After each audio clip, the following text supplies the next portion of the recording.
Hi friends, ಎಲ್ಲರಿಗೂ ಈ ಪಯಣ ಯೂಟ್ಯೂಬ್ ಚಾನಲ್ನ ಈ ಹೊಸ ವಿಡಿಯೋಗೆ ಸ್ವಾಗತ. ಸಾವು ಕ್ಷಣಿಕ ಎಂಬುದು ನಿಜ.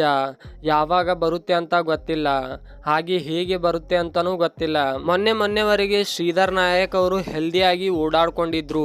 ಇದ್ದಕ್ಕಿದ್ದಂತೆ ಶ್ರೀಧರ್ ನಾಯಕ್ ಅವರ ಗುರುತೇ ಸಿಗದ ರೀತಿಯಲ್ಲಿ ಬದಲಾಗಿ ಹೋಗಿದ್ರು. ಅವರಿಗೆ ಆ ಸ್ಥಿತಿಯಲ್ಲಿ ನೋಡಿದವರು ಒಮ್ಮೆಲೆ ಶಾಕ್ ಆಗಿದ್ರು. ಹೇಗಿದ್ದ ನಟನ ಬದುಕು ಹೇಗಾಗಿತ್ತು ಅಂತ ಎಲ್ಲಾ ಜನರು ಅಚ್ಚರಿಗೆ ಒಳಗಾಗಿದ್ರು. ಒಂದಷ್ಟು ದಿನಗಳಿಂದ ತೀವ್ರ ಅನಾರೋಗ್ಯದಿಂದ ಬಳಲ್ತಾ ಇದ್ರು. ಜೊತೆಗೆ ಆರ್ಥಿಕ ನೆರವಿಗಾಗಿ ಮನವಿ ಮಾಡ್ಕೊಂಡಂತ, ಹಾಗೆ ಮತ್ತೆ ನಾನು ಚಿತ್ರರಂಗಕ್ಕೆ ಕಂಬ್ಯಾಕ್ ಮಾಡ್ತೀನಿ ಅಂತ ಅನ್ಕೊಂಡಿದಂತ ನಟ ಶ್ರೀಧರ್ ನಾಯಕ್ ಅವರು ವಿಧಿವಶರಾಗಿದ್ದಾರೆ. ನಿನ್ನೆ ರಾತ್ರಿ 10 ಗಂಟೆಗೆ ವಿಧಿವಶರಾಗಿದ್ದಾರೆ ಎಂದು ಹೆಬ್ಬಾಳದ ಬ್ಯಾಪ್ಟಿಸ್ಟ್ ಆಸ್ಪತ್ರೆಯ ವೈದ್ಯರು ಹೇಳಿದ್ದಾರೆ. ಎಲ್ಲರೂ ಕೂಡ ಹಣದ ಹಿಂದೆ ಅಥವಾ ಯಶಸ್ಸಿನ ಹಿಂದೆ ಚೇಸ್ ಮಾಡ್ತಾನೆ ಇರ್ತಾರೆ, ಆದ್ರೆ ಯಾರೂ ಕೂಡ ತಮ್ಮ ಆರೋಗ್ಯದ ಬಗ್ಗೆ ವಿಚಾರಣೆ ಮಾಡ್ತಾ ಇಲ್ಲ. ನಾವೆಲ್ಲರೂ ಎಷ್ಟೇ ಹಣ ಮಾಡ್ಲಿ, ಎಷ್ಟೇ ಅಗರ್ಭ ಶ್ರೀಮಂತರಾಗ್ಲಿ, ಅದನ್ನು ಎಂಜಾಯ್ ಮಾಡ್ಬೇಕಂದ್ರೆ ನಮ್ಮ ಬಳಿ ಒಳ್ಳೆಯ ಆರೋಗ್ಯ ಇರಬೇಕು. ಯಾವಾಗ ನಮ್ಮ ಬಳಿ ಒಳ್ಳೆಯ ಆರೋಗ್ಯ ಇರುತ್ತೆ ಆವಾಗ ನಮ್ಮ ಶ್ರೀಮಂತಿಕೆಯನ್ನು ನಾವು ಅನುಭವಿಸಬಹುದು. ನಮ್ಮ ಆರೋಗ್ಯನೇ ಚೆನ್ನಾಗಿಲ್ಲ ಅಂತಂದ್ರೆ ನಾವು ಅಗರ್ಭ ಶ್ರೀಮಂತರಿದ್ರು ಎದಕ್ಕೆ ಅಂತ ಅನಿಸುತ್ತೆ. ನಮಗೆ ಯಾವಾಗ ಆರೋಗ್ಯ ಮುಖ್ಯ ಅನಿಸುತ್ತೆ ಅಂತಂದ್ರೆ ನಮಗೆ ಯಾವಾಗಾದ್ರೂ ತೀವ್ರ ಜ್ವರ ಅಥವಾ ತೀವ್ರ ಆರೋಗ್ಯದ ಸಮಸ್ಯೆ ಬಂದು ನಾವು ಹಾಸ್ಪಿಟಲ್ ನಲ್ಲಿ ಅಡ್ಮಿಟ್ ಆಗ್ತೀವಲ್ವಾ, ಅನಾರೋಗ್ಯದಿಂದ ಬೆಡ್ ಮೇಲೆ ಯಾವಾಗ ಮಲಗುತ್ತೇವಲ್ವಾ, ಆವಾಗ ಯೋಚನೆ ಬರುತ್ತೆ ನಾವು ಇಷ್ಟು ಅಗರ್ಭ ಶ್ರೀಮಂತರಿದ್ದು ಎದಕ್ ಬಂತಂತ.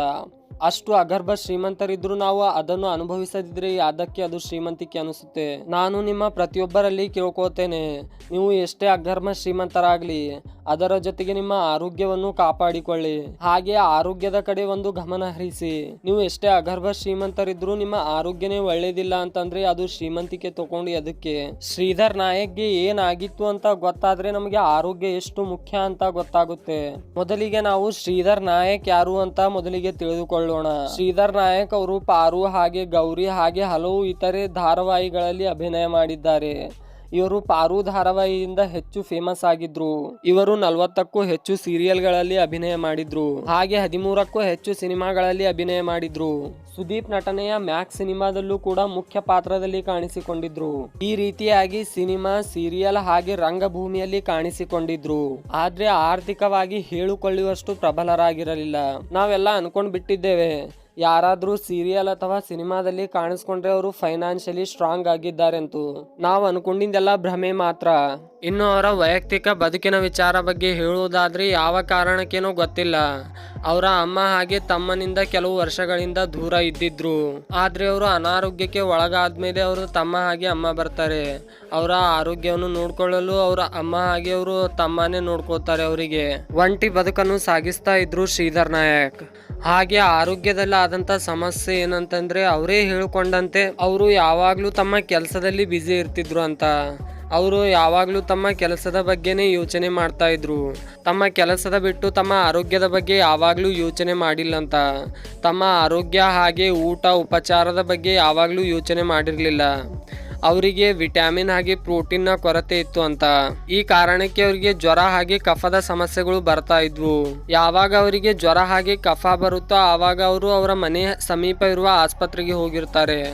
ಆದ್ರೆ ಅಲ್ಲಿ ಹೋದ್ರೆ ಅದು ಕಡಿಮೆ ಆಗಿರ್ಲಿಲ್ಲ. ಅದಾದ ನಂತರ ಅವರಿಗೆ ವಿಪರೀತ ಸುಸ್ತು ಕಾಣಿಸಿದೆ. ಸುಸ್ತಿನಿಂದ ಅವರು ಫಿಸಿಕಲಿ ವೀಕ್ ಆಗಿದ್ದಾರೆ. ಇದು ಎಲ್ಲ ಆಗಿದ್ದು ಸುಮಾರು 1 ವರ್ಷದ ಈಚೆಗೆ. 1 ವರ್ಷಕ್ಕಿಂತ ಮುಂಚೆ ಫಿಸಿಕಲಿ ಆಕ್ಟಿವ್ ಆರೋಗ್ಯವಾಗಿದ್ರು. ಅವರಿಗೆ 46ನೇ ವಯಸ್ಸಿನಲ್ಲಿ ಈ ರೀತಿಯ ಘಟನೆಗಳು ಆಗ್ತವೆ. 46ನೇ ವಯಸ್ಸೇನು ತುಂಬಾ ದೊಡ್ಡ ವಯಸ್ಸಲ್ಲ. ಅದಾದ ಬಳಿಕ ಅವರಿಗೆ ಯಾರೋ ಆಯುರ್ವೇದಿಕ್ ಮೆಡಿಸನ್ ಬಗ್ಗೆ ಸಜೆಸ್ಟ್ ಮಾಡಿರ್ತಾರಂತೆ. ಅದಕ್ಕೆ ಅವರು ಆಯುರ್ವೇದಿಕ್ ಮೆಡಿಸನ್ ಗಳು ತಗೋತಾ ಇರ್ತಾರಂತೆ. ಆವಾಗ ಮತ್ತೆ ಅವರಿಗೆ 20 ದಿನ ಪತ್ತೆ ಮಾಡಲು ಹೇಳ್ತಾರಂತೆ. ಪತ್ತೆ ಮಾಡಿದ ಕಾರಣ ಮತ್ತಷ್ಟು ವೀಕ್ ಆಗಿದ್ದಾರೆ. ಅಷ್ಟೆಲ್ಲ ಮಾಡಿದ್ರು ಆರೋಗ್ಯದಲ್ಲಿ ಚೇತರಿಕೆ ಕಾಣುವುದಿಲ್ಲ. ಅದಕ್ಕೆ ಅವರು ವಿಕ್ಟೋರಿಯಾ ಆಸ್ಪತ್ರೆಗೆ ಹೋಗ್ತಾರೆ. 15 ದಿನ ಇರಿಸ್ಕೋತಾರಂತೆ. ಆದ್ರೆ ಯಾವುದೇ ಒಳ್ಳೆ ರೀತಿ ಟ್ರೀಟ್ಮೆಂಟ್ ನೀಡುವುದಿಲ್ಲ. ಕೇವಲ ಸ್ಟೂಡೆಂಟ್ ಗಳನ್ನು ಕರ್ಕೊಂಡು ಬಂದು ಇವರ ದೇಹವನ್ನು ಇನ್ವೆಸ್ಟಿಗೇಷನ್ ಗಂತ ಬಳಸ್ಕೊಳ್ತಾ ಇರ್ತಾರಂತೆ.